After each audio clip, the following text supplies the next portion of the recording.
Segala puji syukur hormat kemuliaan hanya bagi nama-Mu Tuhan di tempat yang maha tinggi. Sesungguhnya Engkau setia dalam kehidupan kami ketika kami Tuhan mungkin sering berpaling dari hadapan Tuhan. Ketika kami mungkin tidak sesuai dengan apa yang Tuhan mau, tetapi sesungguhnya Tuhan tetap setia pada kami. Tuhan tetap setia untuk menunggu kami. Dan Tuhan tetap memberikan kesempatan bagi kami supaya kami kembali kepada apa yang Tuhan mau sesungguhnya ya Tuhan. Terima kasih Tuhan, pada hari ini kami akan mendengarkan firman-Mu yang terdapat di dalam Alkitab ya Tuhan. Biarlah firman-Mu yang akan menjawab kami, memerdekakan kami. Dan firman Tuhan menjawab setiap pergumulan hidup kami. Sehingga kami Tuhan pulang dari tempat ini. Kami berbeda ketika kami datang dan ketika kami pulang. Tetapi ketika kami datang ke tempat ini dan kami pulang, kami membawa berkas-berkas. Kami membawa berkat yang daripada Tuhan. Membawa berkat spesial daripada Tuhan. Supaya oleh kebenaran firman Tuhan hari ini mengantarkan kami untuk 1 minggu ke depan. Sepanjang 1 minggu ke depan. Bahkan untuk ke depannya Tuhan, kami tetap kuat di dalamnya. Berkatilah firman-Mu Tuhan, berkati jemaat Tuhan yang mendengarkan firman-Mu, baik mereka yang beribadah secara live streaming di rumah masing-masing, dan juga jemaat Tuhan yang ada di tempat ini. Tuhan memberkati kami. Di dalam nama Tuhan Yesus Kristus, haleluya, haleluya, percaya katakan, amin. Silakan duduk Bapak Ibu.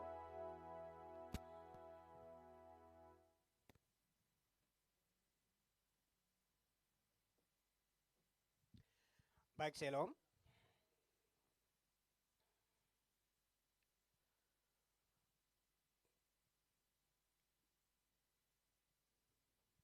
Salam sejahtera bagi Bapak Ibu yang beribadah di tempat ini.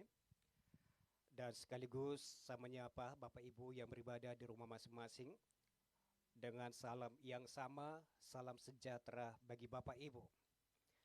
Kiranya apapun yang menjadi pergumulan kita, seperti apapun keadaan kita, biarlah damai dari surga tetap memenuhi hati dan pikiran kita, sehingga kita di masa-masa sekarang, kita tetap berpegang bahkan kokoh di dalam iman. Baik saudara, pada hari ini saya akan menyampaikan kebenaran firman Tuhan, didasarkan kepada Injil Matius pasal 4, ayat 1 sampai dengan ayat yang ke-10. Injil Matius pasal 4 ayat yang pertama sampai dengan ayat yang ke-10. Demikian Alkitab menuliskan. Maka Yesus dibawa oleh Roh ke padang gurun untuk dicobai iblis. Dan setelah berpuasa 40 hari dan 40 malam, akhirnya laparlah Yesus. Lalu datanglah si pencoba itu dan berkata kepadanya, "Jika engkau anak Allah, perintahkanlah supaya batu-batu ini menjadi roti." Tetapi Yesus menjawab, "Ada tertulis, manusia hidup bukan dari roti saja, tetapi dari setiap firman yang keluar dari mulut Allah." Kemudian iblis membawanya ke kota suci dan menempatkan dia di hubungan bait Allah. Lalu berkata kepadanya, "Jika engkau anak Allah, jatuhkanlah dirimu ke bawah, sebab ada tertulis mengenai engkau, ia akan memerintahkan malaikat-malaikatnya, dan mereka akan menatang engkau di atas tangannya, supaya kakimu jangan terantuk kepada batu." Yesus berkata kepadanya, "Ada pula tertulis, janganlah engkau mencobai Tuhan Allahmu." Dan iblis membawanya pula ke atas gunung yang sangat tinggi dan memperlihatkan kepadanya semua kerajaan dunia dengan kemegahannya dan berkata kepadanya, "Semua itu akan kuberikan kepadamu jika engkau sujud menyembah aku." Maka berkatalah Yesus kepadanya, "Enyahlah iblis, sebab ada tertulis, engkau harus menyembah Tuhan Allahmu dan hanya kepada Dia sajalah engkau berbakti." Amin. Saudara, nats ini tentu Matius pasal 4 ayat 1 sampai dengan ayat yang ke-10. Ini berbicara keseluruhan tentang pencobaan Yesus di padang gurun. Ketika yang ayat pertama dikatakan bahwa Yesus dibawa oleh Roh ke padang gurun untuk dicobai iblis. Saudara, Artinya ketika memang Tuhan membawa kita kepada suatu pergumulan, ketika Tuhan membawa kita kepada suatu pergumulan atau ujian dalam hidup, percayalah bahwa Tuhan akan menyertai kita. Sehingga seperti apa yang dikatakan, apa yang dialami Yesus ketika Roh sendiri yang membawa ia ke padang gurun.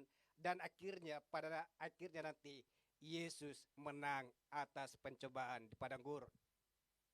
Dikatakan di sana bahwa Yesus dibawa oleh Roh ke padang gurun untuk dicobai iblis. Dan kita perhatikan ada 3 kali pencobaan atau uji coba yang diperbuat oleh iblis kepada Yesus. Yang pertama dikatakan bahwa di sana iblis menguji Yesus dengan apa? Dengan hal makanan dan minuman. Dikatakan di dalam ayat yang ketiga, jika engkau anak Allah, perintahkanlah supaya batu-batu ini menjadi roti.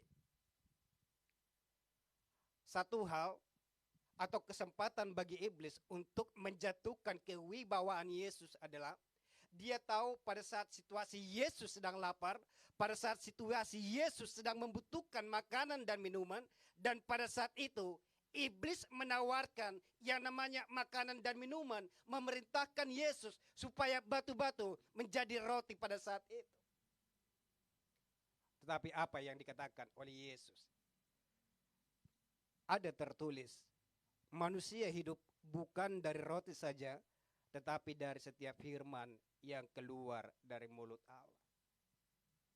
Yesus katakan ada tertulis bahwa manusia hidup bukan dari roti saja, tetapi dari setiap firman yang keluar dari mulut Allah. Bukan dikatakan manusia hidup bukan dari roti, tetapi dikatakan saja menggunakan kata saja, artinya bahwa ternyata hidup ini pun perlu yang namanya makanan dan minuman untuk kepentingan fisik. Tetapi apa yang dikatakan Yesus, tetapi ada tertulis bahwa manusia memang bukan hanya hidup dengan makanan minuman secara fisik, tetapi dikatakan bahwa mereka juga hidup karena firman. Hati-hati saudara, apalagi masa-masa krisis sekarang, apalagi masa-masa kekurangan sekarang, adalah suatu kesempatan bagi iblis, suatu lagi iblis sedang bergairahnya untuk menjatuhkan orang-orang Kristen dalam hal apa? Dalam hal makanan minuman, dalam hal kekayaan, dalam hal ekonomi. Iblis sedang gencar-gencarnya untuk menjatuhkan manusia itu, untuk menjatuhkan yang namanya keluarga Kristen. Tetapi Yesus berkata ada tertulis. Artinya bahwa Yesus ternyata ia hidup dengan suatu struktur, atau dia hidup dengan suatu kebenaran, dia hidup dengan berdasarkan apa yang telah tertulis. Dia tidak katakan, saya sudah tuliskan beberapa tahun yang lalu, beberapa ratus tahun yang lalu, atau beberapa ribuan tahun yang lalu, bahwa manusia hidup bukan hanya dari roti. Tetapi Yesus tetap mengikuti yang namanya peraturan. Ada tertulis, artinya bahwa Yesus mengikuti, Yesus tidak pernah keluar atau menyimpang dari apa yang tertulis dalam Alkitab. Ketika uji coba yang pertama iblis gagal, iblis mulai menawarkan, menaikkan level supaya Yesus mungkin tergoda Bapak Ibu. Setelah itu dikatakan bahwa iblis membawanya ke kota suci dan menempatkan dia di bubungan bait Allah, lalu berkata kepadanya, jika engkau anak Allah, jatuhkanlah dirimu ke bawah supaya kakimu jangan terantuk kepada batu. Ketika iblis tahu bahwa uji coba yang pertama ia gagal, akhirnya ia menaikkan levelnya dengan apa? Ia menaikkan segala sesuatu apa yang diberikan kepada Yesus, supaya ia pada akhirnya mundur, supaya Yesus pada akhirnya jatuh. Tetapi lagi-lagi, apa yang dikatakan oleh Yesus? Yesus berkata kepadanya, ada pula tertulis, janganlah engkau mencobai Tuhan Allahmu. Artinya bahwa iblis gagal menawarkan segala sesuatu kemewahan, bahkan sekalipun itu sudah ditambahkan supaya Yesus mungkin terpikat dengan harta kekayaan, supaya Yesus terpikat dengan jabatan yang diberikan. Tetapi Yesus tetap ada di dalam posisinya. Dia katakan, ada tertulis, janganlah engkau mencobai Tuhan Allahmu. Apa yang terjadi saudara-saudara? Seringkali zaman sekarang, bahwa sangat gampang untuk menjatuhkan manusia. Apalagi mereka tidak hidup di dalam kebenaran firman Tuhan. Sangat gampang untuk menjatuhkan, untuk menarik mereka. Pakai aja siasat yang kedua, atau jika siasat yang kedua diperlakukan oleh iblis, atau mungkin diperlakukan oleh dunia kepada orang-orang Kristen yang tanda kutip mereka tidak kuat di dalam firman, mereka akan sangat gampang untuk dijatuhkan. Jatuhkanlah dirimu ke bawah, artinya ini berbicara tentang kekuasaan Bapak Ibu. Ini berbicara tentang kehormatan. Tetapi Yesus tetap menjawab iblis, tetap memperlakukan iblis, tetap mensiasati segala apapun tipu muslihat iblis dengan berkata, ada tertulis. Dan uji coba yang kedua pun ternyata gagal, yang dilakukan, yang dicobai oleh iblis kepada Yesus. Sehingga mau nggak mau, rela nggak rela saudara-saudara, iblis menawarkan segala kemegahan dunia dan kerajaannya. Ini adalah pencobaan yang ketiga, dikatakan iblis membawanya pula ke atas gunung yang sangat tinggi dan memperlihatkan kepadanya semua kerajaan dunia dengan kemegahannya dan berkata kepadanya, semua ini akan kuberikan kepadamu jika engkau sujud menyembah aku. Uji coba yang dibuat oleh iblis pada saat itu adalah menawarkan dunia dengan segala kemegahannya, menawarkan dunia dengan segala isinya, dikatakan bahwa segala sesuatu itu akan diberikan kepada Yesus jika Yesus mau sujud menyembah kepada iblis.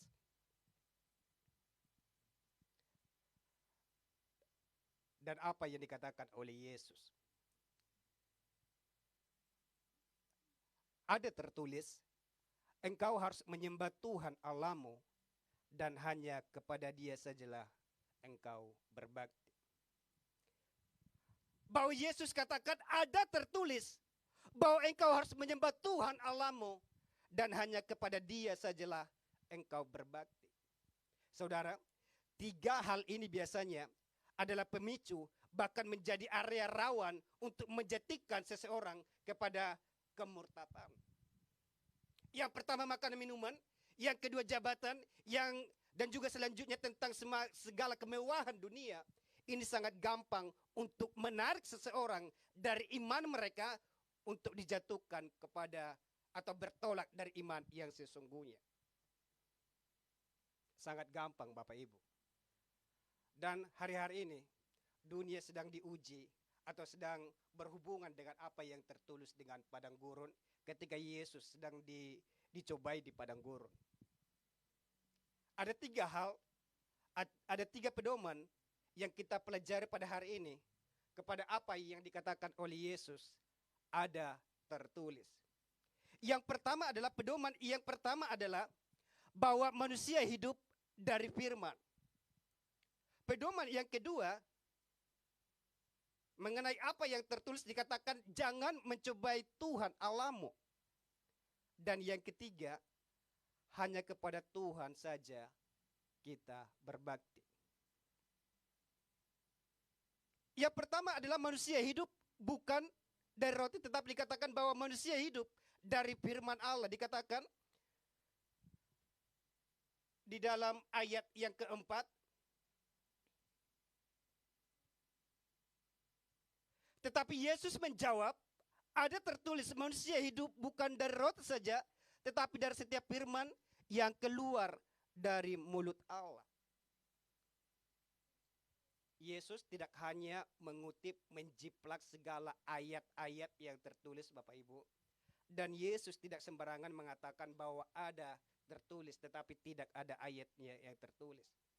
Tetapi semua itu berdasarkan ketika juga ceritanya ini menghubungkan ketika orang Israel ada di padang gurun, mereka sedang dicoba, mereka sedang diuji, dan pada saat itulah Yesus sedang mengutip bahwa ayat-ayat Alkitab dari Perjanjian Lama.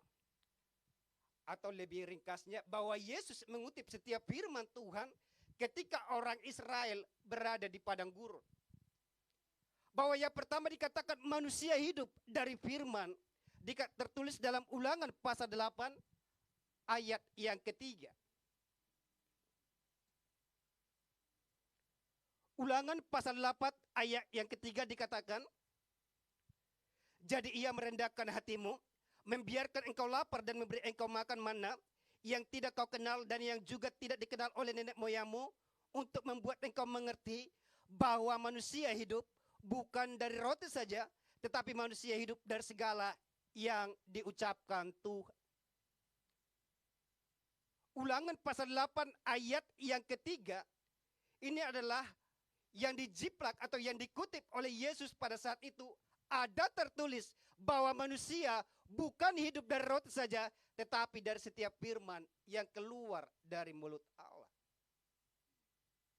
Yesus mengutip dalam Ulangan pasal 8 ayat yang ketiga, bahkan di kalimat terakhir dikatakan bahwa manusia hidup bukan dari roti saja, tetapi manusia hidup dari segala yang diucapkan Tuhan. Artinya kenapa gereja kita gencar-gencar untuk menyuruh kita membaca Alkitab minimal 1 sehari. Supaya apa? Supaya hidup kita kuat, Bapak Ibu. Supaya hidup kita tidak gampang terpengaruh dengan keadaan. Supaya hidup kita tidak gampang terpengaruh dengan situasi apapun. Sehingga bagi kita diwajibkan 1 pasal 1 hari itu sebenarnya sangat yang minim. Tetapi yang minim ini supaya ada, ibaratnya ada vitamin bagi kita, ada senjata bagi kita untuk melengkapi diri, supaya kita tidak terlalu gampang untuk dikecoh. Supaya kita tidak terlalu gampang untuk mungkin dimanipulasi pada dalam istilah makanan dan minuman secara dunia. Hal yang pertama yang ditawarkan oleh iblis kepada Yesus adalah mengenai makanan dan minuman. Jika engkau Allah, perintahkanlah batu-batu ini menjadi roti. Yesus hanya menjawab bahwa manusia bukan hidup dari roti saja, tetapi juga hidup dari setiap firman yang keluar dari mulut Allah. Yang pertama, bahwa manusia hidup dari firman Tuhan. Maka sekali lagi, bahwa tujuan sebenarnya dari program gereja untuk memaksa jemaat, untuk memaksa kita membaca Alkitab setiap hari adalah supaya itu kita tertanam, firman Tuhan ada di dalam diri kita, firman Tuhan ada di dalam kita, sehingga situasi di luar sana yang begitu berat atau yang bertentangan dengan hidup kita, kita bisa menjadi pemenang.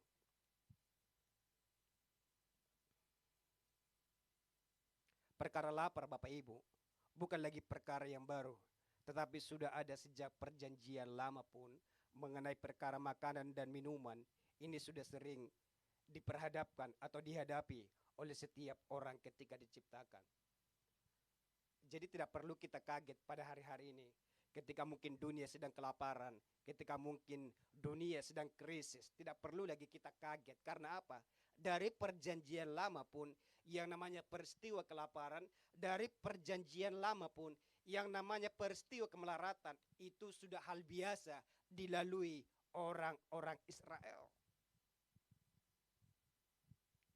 Sehingga saya katakan hari ini bahwa kita jangan kaget ketika mungkin kita kehabisan beras, atau mungkin ketika kita kehabisan uang, kita jangan kaget.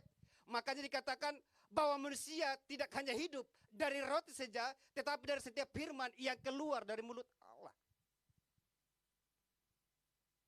Bacalah firman Tuhan, mau engkau mengerti atau tidak, saudara-saudara. Lama-lama nanti, mau 10 tahun ke depan, bisa saja hal ini yang kita baca, itu bisa bermanfaat atau kena pada saat 10 tahun ke depan. Jadi saya katakan tidak pernah ada yang sia-sia firman Allah ketika kita baca dan renungkan. Mau engkau mengerti atau tidak, baca saja sesuai dengan program yang gereja sudah buat.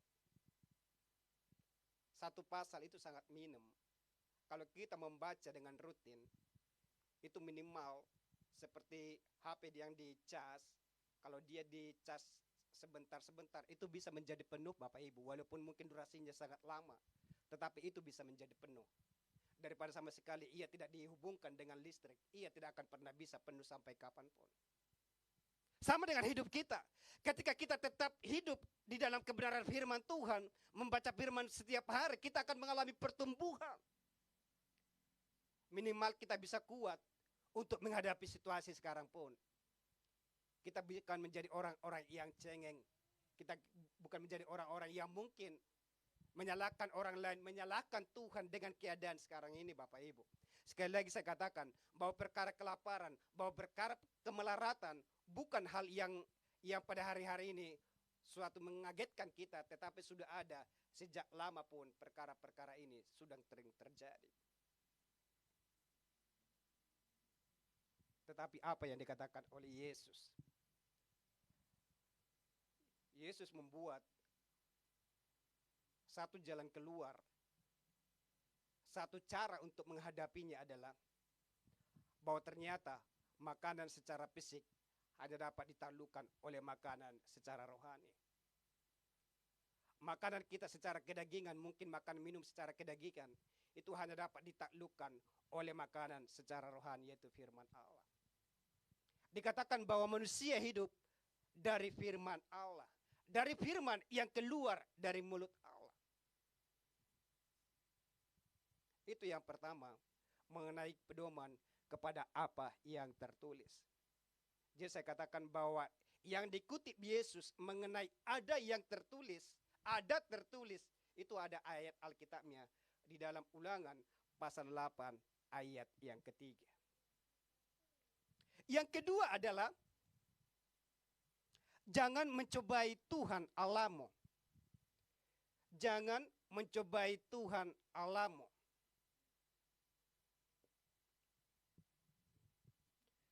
Kalau kita tadi memperhatikan di dalam Matius pasal yang keempat, di dalam ayat yang keenam, ketika iblis kembali menguji Yesus, ketika iblis kembali mencoba Yesus, dikatakan jatuhkanlah dirimu ke bawah, sebab ada tertulis mengenai engkau, ia akan memerintahkan malaikat-malaikatnya, dan mereka akan menata engkau di atas tangannya, supaya kakimu jangan terantuk kepada batu.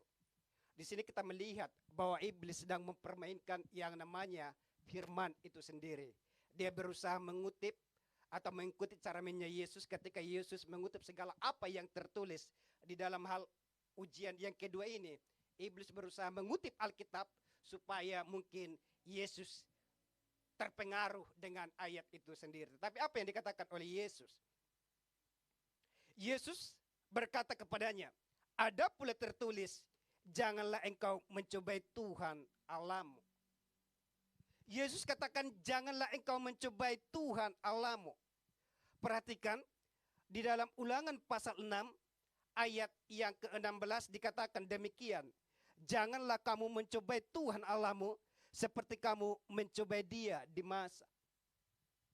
Ketika orang Israel pada saat itu mereka bersungut-sungut, mereka meminta supaya mereka diberikan air. Apa yang terjadi? Mereka menyalahkan Musa. Bahkan mereka kembali, udah beberapa kali mukjizat terjadi. Tetapi ketika air pada saat itu mereka kesulitan, mereka langsung menggerutu. Mereka menyalahkan Musa dan bahkan menyalahkan Tuhan. Musa, jika seandainya kami tidak dibawa keluar dari Mesir, mungkin keadaan kami akan lebih baik. Di manakah Tuhanmu? Di manakah Tuhan kita yang mungkin tadi bisa membuat ini menjadi ini, yang bisa mengantarkan kita dari Mesir ke padang gurun ini, tetapi sekarang dia tidak ada lagi, tetapi dia sekarang sudah diam. Di manakah dia sekarang? Orang Israel sedang mencobai Tuhan. Ini yang dikutip oleh Yesus. Ulangan pasal 6 ayat 16 dikatakan, janganlah kamu mencobai Tuhan Allahmu seperti kamu mencobai Dia di masa.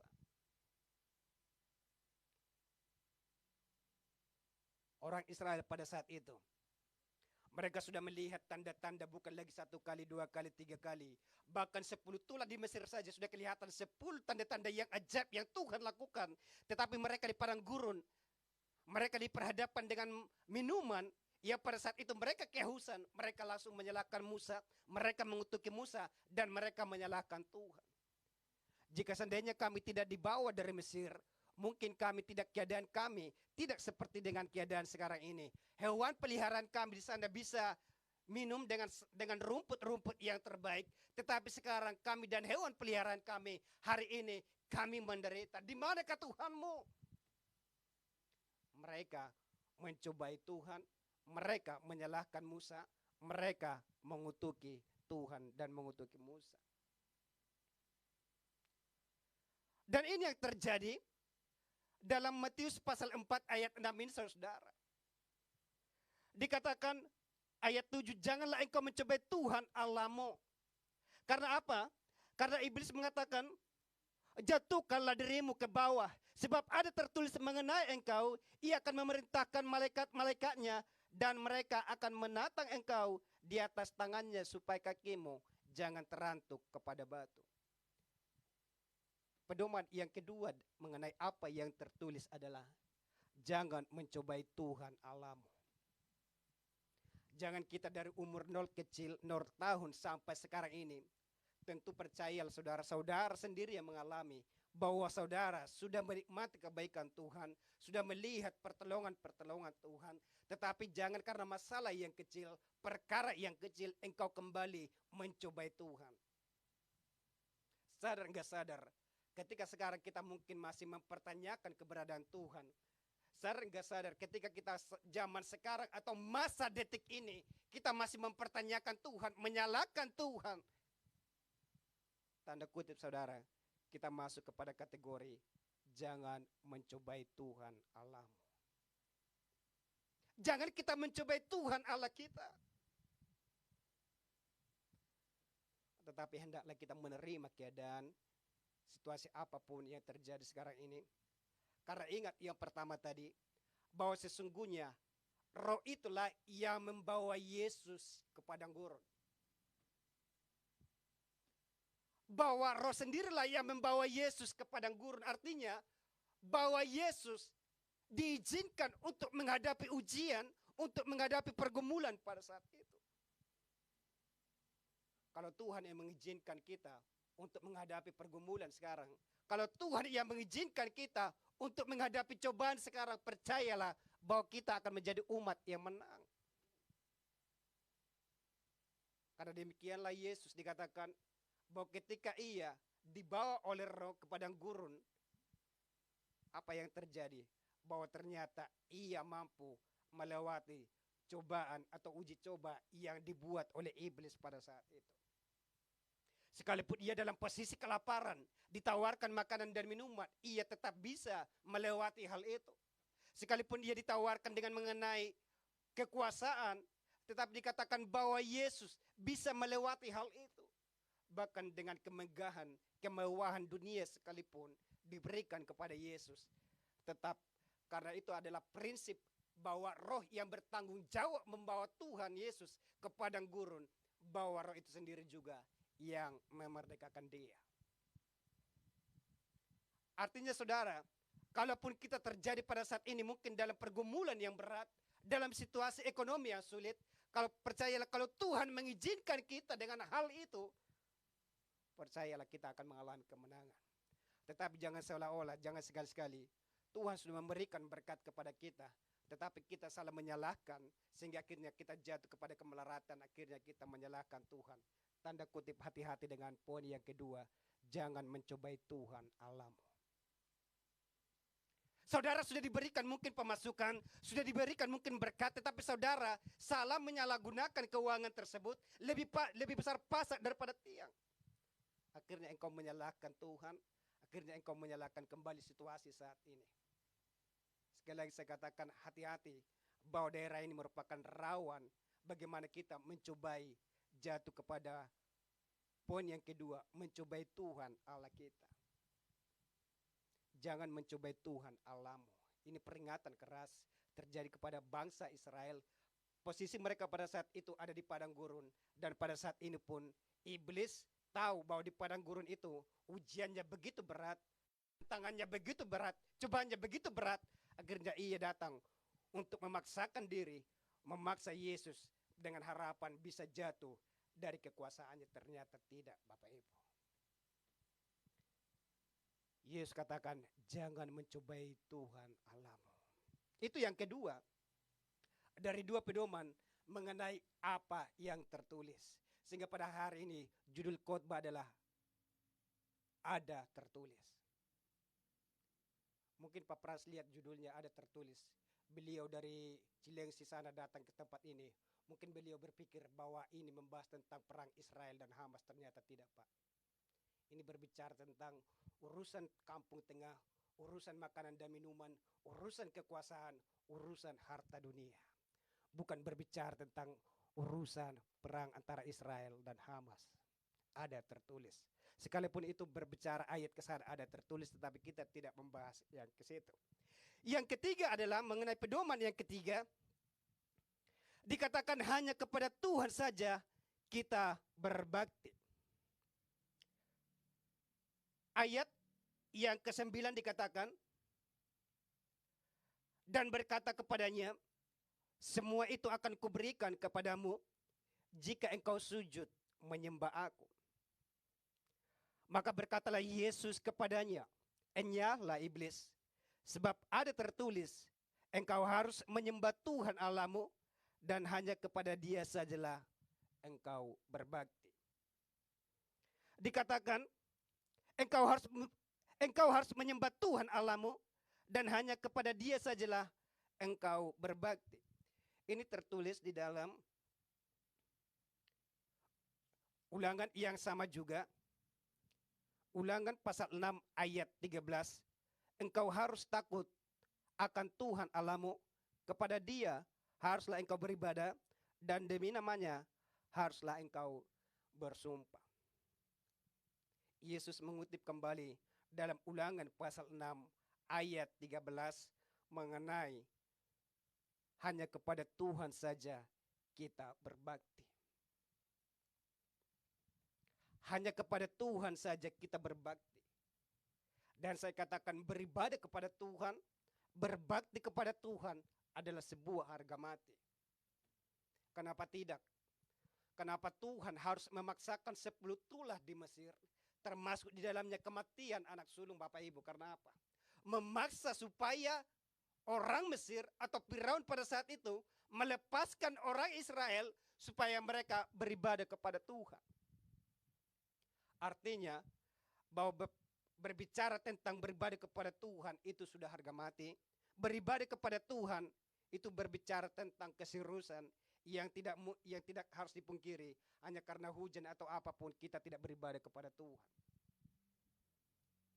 Kita harus tetap beribadah, berbakti kepada Tuhan. Karena apa, saudara?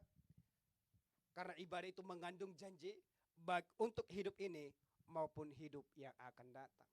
Artinya kalau hari ini kita beribadah, percayalah, mungkin bukan hanya bermanfaat untuk hari ini saja, tetapi bisa juga berbicara untuk hidup besok, untuk hidup yang akan datang sekalipun. Dikatakan di sana, jangan sujud menyembah kepadanya atau beribadah kepadanya, sebab aku Tuhan Allahmu adalah Allah yang cemburu. Ini adalah poin yang ketiga mengenai pesan ada tertulis atau apa yang tertulis dalam Alkitab adalah hanya kepada Tuhan saja kita berbakti. 3 pedoman ini menjadi cara bagi kita, menjadi siasat bagi kita bagaimana kita untuk menghadapi pencobaan yang sedang terjadi pada masa-masa sekarang. Yang pertama, bahwa manusia hidup bukan hanya dari roti tetapi dari setiap firman yang keluar dari mulut Allah. Yang kedua adalah ada tertulis, jangan mencobai Tuhan Allahmu. Dan yang ketiga, ada tertulis, hanya kepada Tuhan saja kita berbakti. Saudara,